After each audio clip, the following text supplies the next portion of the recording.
দর্শকের উদ্দেশ্যে বলা একটাই যে হচ্ছে কেউ মানে ফোন দিয়ে যাতে ডিস্টার্ব না করে, যে পাশে থাকার উদ্দেশ্য নিয়ে থাকবো সে যাতে ভালোভাবে আমাকে ফোন দিয়ে মানে দায়িত্ব নেয়, কেউ যাতে ডিস্টার্ব না করে। তো আপু আসসালামু আলাইকুম। ওয়ালাইকুম আসসালাম। আসসালামু আলাইকুম। কেমন আছেন? আছি ভালো, আপনি? আলহামদুলিল্লাহ। আপনার নাম ঠিকানা বলেন। মোহাম্মদ বর্ষা আক্তার। বর্ষা আক্তার। তো আসলে বর্ষা আক্তার এই যে বারবার ক্যামেরার সামনে কি কারণে একটু বলেন তো। বারবার ক্যামেরার কাছে আসতে হচ্ছে এই কারণে যে মানে এরকম যে উদ্দেশ্য নিয়ে আমি এই জায়গায় আসতেছি।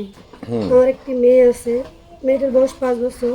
হুম মেয়েটিকে একা রেখে আমি এই সেলাই মেশিনের কাজ করি। মেয়েটিকে একা রেখে আর কাজও যাইতে পারি না, আর মেয়েটিকে দেখার মতো কেউ নেই। হ্যাঁ মূলত এখানে আসার উদ্দেশ্য হলো যে পাশে যে উদ্দেশ্যে আসি একটা মনের মানুষের জন্য, এই মনের মানুষটা কিন্তু মনের মতো মিলতেছে না। হুম তো আসলে এই মনের মানুষটা মনের মতো মিললে না কেন? কি ভালোবাসা কম দিচ্ছেন নাকি? ভালোবাসা আমি তো কম দিই না, কারণ ওরা নিতে জানে না। আমার মনে হয় আপনি দিতেই জানেন না। ওরা নিতে জানে পুরুষ না। তো সবসময় নেওয়ার জন্য প্রস্তুত। শুধু ফোন দেয় আর শুধু এমনি কথা বলে আর সময় পাস করে, এ দিয়ে তো হবে না। আমি বাসা বাড়িতে মনে করেন কাজ করে, টেইলার্সের কাজ করি।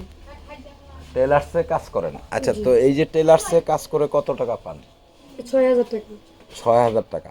আচ্ছা, এই 6,000 টাকা দিয়ে কিভাবে চলে এবং আপনার স্বামী কি হয়েছে সেই কথাগুলো ডিটেলস আকারে একটু বলেন। আমার বাচ্চার বয়স যখন 1 বছর, তখন আমার স্বামীকে আমি নিজেই ছেড়ে দিছি। হুম মেয়েকে নিয়ে অনেক কষ্টে দিন গেছে। মেয়ে এখন 5 বছর, কিন্তু মেয়েকে যে কোথাও ভর্তি করাবো এরকম ক্ষমতাও আমার হচ্ছে না, কারণ কারো দায়িত্বও দিতে পারতেছি না। আর টেলার্সে যে কাজ করি এ দিয়ে কোনো হলে সংসার যায়, তারপরে অনেক কষ্টে সংসারটা চলে। হুম তো আসলে স্বামী কেন রেখে চলে গেছে? স্বামী রেখে চলে যায়নি, স্বামীকে আমি নিজেই ছেড়ে দিছি। নিজেই ছেড়ে দিতেন? সাহসী নারী। হ্যাঁ, তা আসলে এই এত সাহস করে স্বামীকে কেন ছাড়লেন সেটা একটু বলেন। সাহস করে বলতে যে স্বামী, আমি টেলার্সে কাজ করব বা আমি কাজ করে যদি ওকে আনি খাওয়াই, তাহলে এসব স্বামীকে রাখার কোনো প্রয়োজন নেই তো। আচ্ছা, তো আসলে আপনার দেশের বাড়ি কোথায় যেন বললেন? দিনাজপুর। দিনাজপুর। দিনাজপুরের ছেলেরা নাকি সবসময় বউকে দিয়ে ব্যবসা করে, যে বউ কাজ করবে আর ছেলেরা বাসায় শুয়ে থাকবে। জি, আসলে এরকম। বিষয়টা কি সত্য কিনা? জি। আচ্ছা, এটা কি কি কারণে, মানে বিষয়টা কি? এই দেশের কি নিয়ম নীতি এটা, না অন্য কোনো বিষয় আছে? মূলত এদিকে দেশে মানে নেশা টেশা এগুলো খুব মানে চলিত হয়েছে, তো এগুলো বাইরে খায়, নিজে কর্ম করার মতো মানে এরকম নাই যে নিজে কর্ম করে বউকে খাওয়াবো, এই জন্য বাসায় এসে শুয়ে থাকে। হ্যাঁ। আর বউ যেটা কর্ম করে আনে এটার দিকে ওকেও খাওয়াইতে হয়। আচ্ছা, তো আসলে তো এমন ছেলে দেখে আপনারা কেন বিয়ে বসেন? বাবা তো প্রস্তাবের মাধ্যমে বিয়ে দিছিল, কিন্তু ভাগ্যক্রমে যে এরকম হয়ে যাবে সেটা তো আমি জানি না। আচ্ছা, তার মানে আপনি বলতেছেন যে আপনার ভাগ্যকর্মে এমন হয়েছে। জি। কিন্তু বেশিরভাগ আমরা শুনি যে এরকমই হয়, যে মেয়েরা বসে থাকে, মেয়েরা কাজ করে, ছেলেরা বসে থাকে। এই বিষয়টা কি অ্যাভেলেবেল কিনা আপনাদের এইদিকে? এরকমই, আমি তো নিজেই আমার স্বামীকে কাজ করে খাওয়াইছি দেখে, আমি একটা মেয়ে মানুষ বাইরে কাজ করে ওকে খাওয়াবো দেখে আমি নিজেই ওকে ছেড়ে দিছি। আচ্ছা, এই কারণে ছেড়ে দিয়েছেন। জি, ও কাজ করে না, অতএব আমার উপর টর্চার করে। কত বছর সংসার করেছেন? ওর সাথে সংসার করছি আমি, মেয়েটি হয়েছে মানে 1-1.5 বছর হবে। 1-1.5 বছর? জি। আচ্ছা, তো এই যে 1-1.5 বছর আপনি তার সাথে সংসার করছেন, তো আপনার বাবু হয়েছে একটা, জি। তাই তো? আচ্ছা, তো এই যখন বাবু হয়েছে তখন তো আর আমি কাজে যেতে পারিনি। হুম তখন কিন্তু মানে সংসারের ঝামেলাটা বেশি বাঁধাইছে। বেশি বাদ আছে। আচ্ছা, এই কারণে কি বাবু হওয়ার পরে কি ছেড়ে দিয়েছেন নাকি? জি, বাবু হয়ে তারপর। বাবু হওয়ার কতদিন পরে আপনাদের মানে ছাড়াছাড়ি হয়েছে? এখন বর্তমানে আমার মেয়ের বয়স 5 বছর চলতেছে। হুম মানে তার মানে কত বছর পরে, মানে বাবু হওয়ার কতদিন পরে? হবো 2 বছর এরকম। 2 বছর। তা এই যে 3 বছর থেকে আপনার স্বামী ছাড়া একাকিত্ব জীবন কিভাবে কাটছে সেই কথাটা একটু বলেন। এই যে 3 বছর ধরে আমি একাকিত্ব জীবন, মেয়েকে নিয়ে আগে বাসা বাড়িতে কাজ করতাম। তারপরে মেয়ে যখন একটু 5 বছর বয়স হলো, বাসা বাড়িতে কিন্তু অনেক কথা শুনতে হয়। হ্যাঁ আমি যেহেতু এই কাজটা জানি, এজন্য আমি টেলেসে কাজ করি। হ্যাঁ এখন মেয়ে আমার আল্লাহ দিলে 5 বছর হয়েছে, কিন্তু মেয়েকে যে মাদ্রাসা বা কোনো একটা স্কুলে ভর্তি করাবো, বাসায় ওকে দেখবো কে, মানে এরকম পরিস্থিতি নেই। মানে বাসায় কেউ নেই যে আমার মেয়েটাকে দেখবো, ওকে নিয়েই আমাকে কাজ করতে হবে। আচ্ছা আচ্ছা। তো আসলে এখন আপনি এই যে ক্যামেরার সামনে কি কারণে আসছেন, কি চাইতে আসছেন?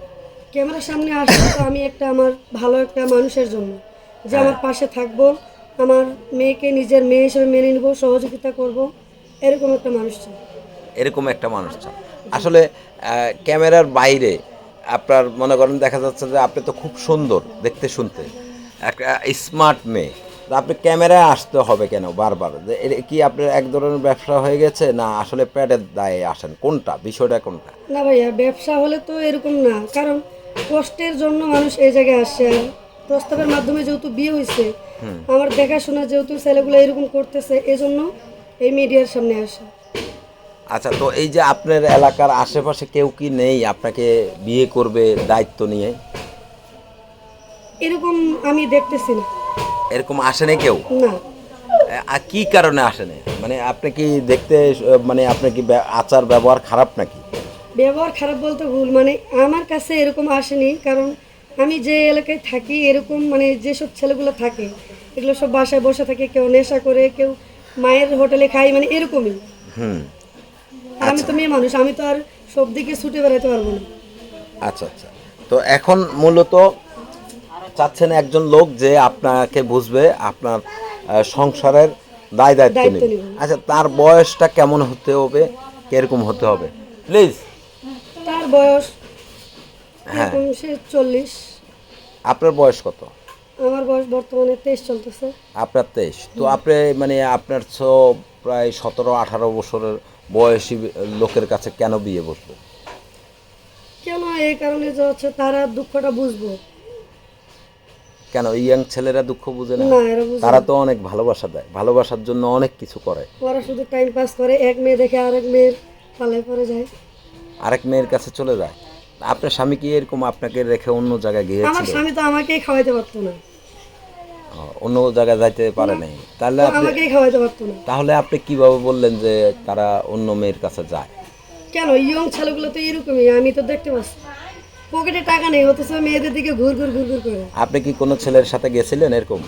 না, হ্যাঁ, ঘুরঘুর করছেন? না, করবেন নাকি? না। আচ্ছা।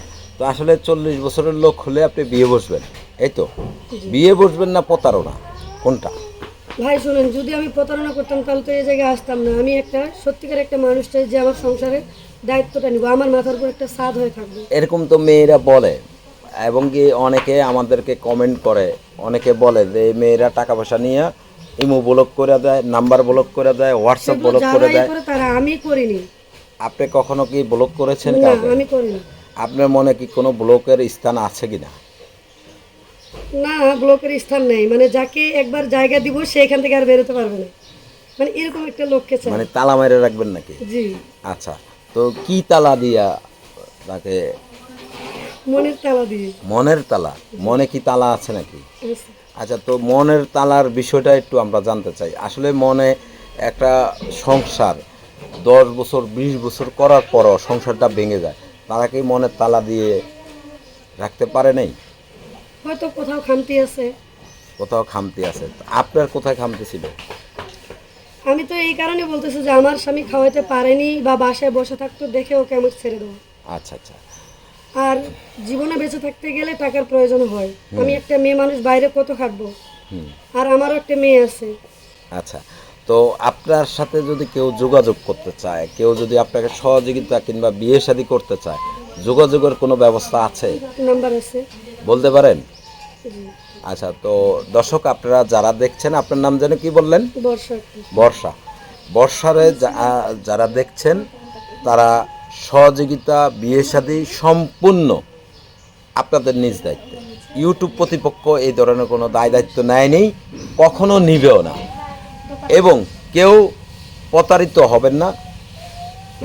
ভালো করে যাচাই করে নেবেন। মোটা অঙ্কের টাকা পয়সা দিয়ে ইউটিউব কর্তৃপক্ষকে কখনোই দায় করতে পারবেন না। আপনারা প্রায় টাইমে আমাদেরকে দায় করেন, এই কারণে আমরা প্রত্যেকটা ভিডিওতে বলে দিচ্ছি, আপনারা আপনাদের নিজ দায়িত্বে তাদেরকে সহযোগিতা করবেন, তাদের পাশে দাঁড়াবেন। তো আপু আপনার ফোন? আচ্ছা। তো ঠিক আছে দর্শক, আপনারা সকলে ভালো থাকবেন, সুস্থ থাকবেন এবং এই বোনটার সাথেও কেউ প্রতারণা করবেন না, আপনারাও প্রতারিত হবেন না এবং এই বোনদের সাথেও কেউ প্রতারণা করবেন না। সকলে সে পর্যন্ত ভালো থাকবেন, সুস্থ থাকবেন। আল্লাহ হাফেজ, আসসালামু আলাইকুম।